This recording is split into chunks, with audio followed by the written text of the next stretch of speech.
Namun Indef mewanti-wanti agar penggunaan APBN harus sesuai dengan peruntukan yang langsung bisa dirasakan masyarakat.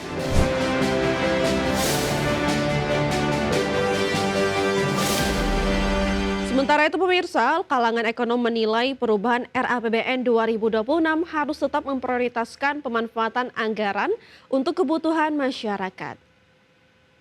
Kepala Pusat Makroekonomi dan Keuangan Indef, M. Rizal Taufikur Rahman menegaskan banyaknya penambahan anggaran dalam revisi RAPBN 2026 yang disepakati Badan Anggaran DPR RI menandakan bahwa pemerintah tetap mengandalkan anggaran APBN sebagai pendorong peningkatan daya beli dan pertumbuhan ekonomi secara nasional. Namun Indef mewanti-wanti agar penggunaan APBN harus sesuai dengan peruntukan yang langsung bisa dirasakan masyarakat. Sementara khusus untuk anggaran belanja negara yang mencapai 3.842 triliun rupiah, perlu adanya pengawasan yang ketat dan sistem transparansi dan akuntabel agar tidak ada kebocoran anggaran. Selain menjaga disiplin fiskal ya dalam koridor batas defisit kurang dari 3%, maka ini menandakan kombinasi antara pertumbuhan, namun tetap harus dihitung ya, dengan tetap bertumpu pada konsumsi domestik. Itu yang penting, konsumsi domestik, kemudian penguatan ketahanan serta sinyal-sinyal prudent atas fiskal. Karena kebijakan Menteri Keuangan saat ini ya, terutama di dalam memanage fiskal, tentu akan berbeda gitu dengan pengelolaan fiskal waktu Bu Sri Mulyani ya, terutama prioritas-prioritas yang ditekankan dan juga prioritas-prioritas yang akan Kita ke informasi pertama pemirsa, pemerintah bersama Badan Anggaran DPR RI sepakat memperlebar defisit dalam rancangan APBN 2026. Salah satu faktor utama yang mendorong keputusan ini adalah adanya penambahan alokasi anggaran untuk transfer ke daerah yang naik 43 triliun rupiah.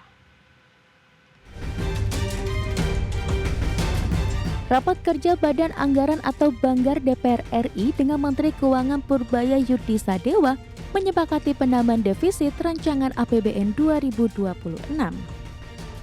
Laporan panja dan pengambilan keputusan tingkat 1 RUU APBN 2026 mengungkapkan defisit APBN 2026 dipatok sebesar 689,1 triliun atau 2,68% dari produk domestik bruto. Angka ini meningkat dibanding rancangan awal yang hanya 638,8 triliun atau 2,48% dari PDB. Ketua Banggar DPR RI Said Abdullah menyebut, tambahan defisit ini dialokasikan untuk transfer ke daerah dan sebagian untuk belanja pemerintah pusat. Poster terbaru APBN 2026 menunjukkan kenaikan belanja negara sementara target pendapatan tetap.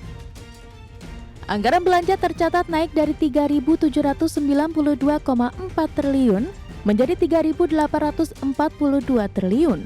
Sedangkan target pendapatan negara tidak berubah di angka 3.153,6 triliun.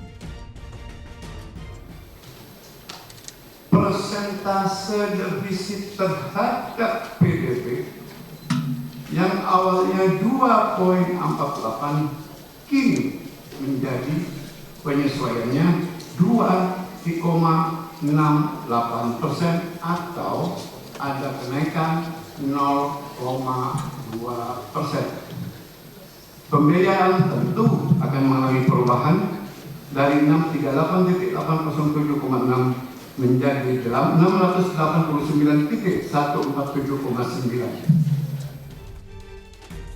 Dalam APBN 2026, rincian belanja negara memperlihatkan belanja kementerian lembaga naik dari 1.498,3 triliun menjadi 1.510,5 triliun. Sementara itu belanja non-KL justru turun tipis dari 1.644,1 triliun menjadi 1.639,2 triliun. Di sisi lain, anggaran transfer ke daerah mengalami lonjakan signifikan dari 650 triliun menjadi 693 triliun rupiah. Dari Jakarta, Raharjo Patmo, IDX Channel.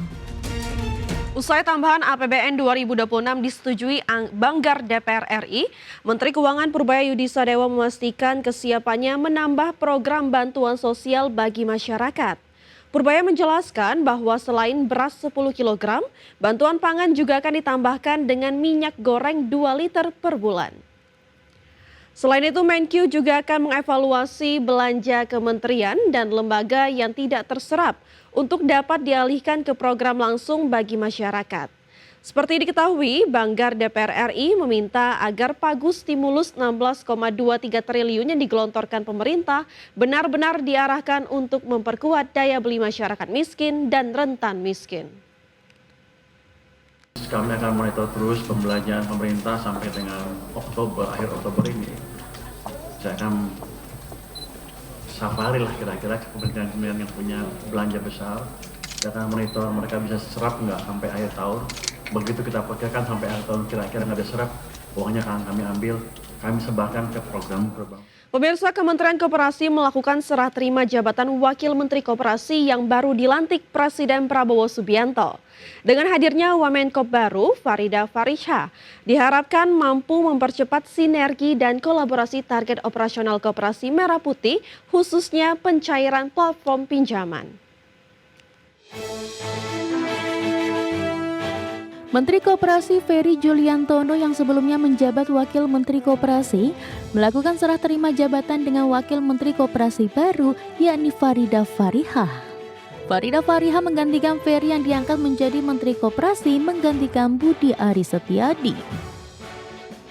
Usai serah terima jabatan, Menteri Koperasi Ferry Juliantono memastikan dengan hadirnya Wamenkop baru diharapkan menjadi pendukung baru bagi Kementerian Koperasi dalam mensukseskan Koperasi Desa Kelurahan Merah Putih.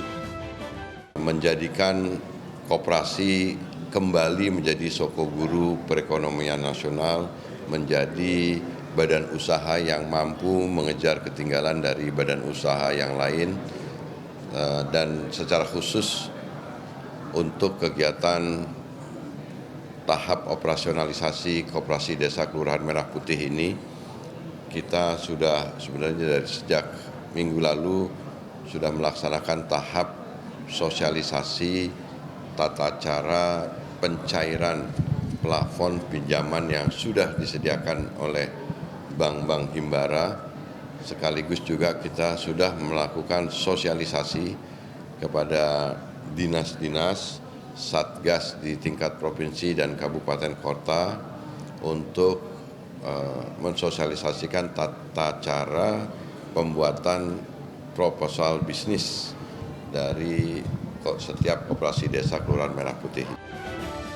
Diharapkan pada bulan Oktober mendatang terdapat 20.000 koperasi desa sudah dapat beroperasi secara efektif.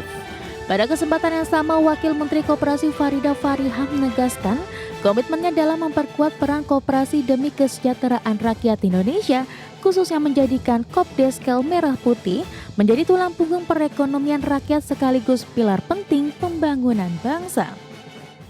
Saya lahir di desa, besar di organisasi yang tentu saja sangat lekat dengan kebersamaan dan kegotong royongan. Terkait dengan koperasi, di organisasi kami juga ada koperasi. Saya di Fatayat NU ada koperasi juga, Bapak. Di Perempuan Bangsa juga ada koperasi perempuan.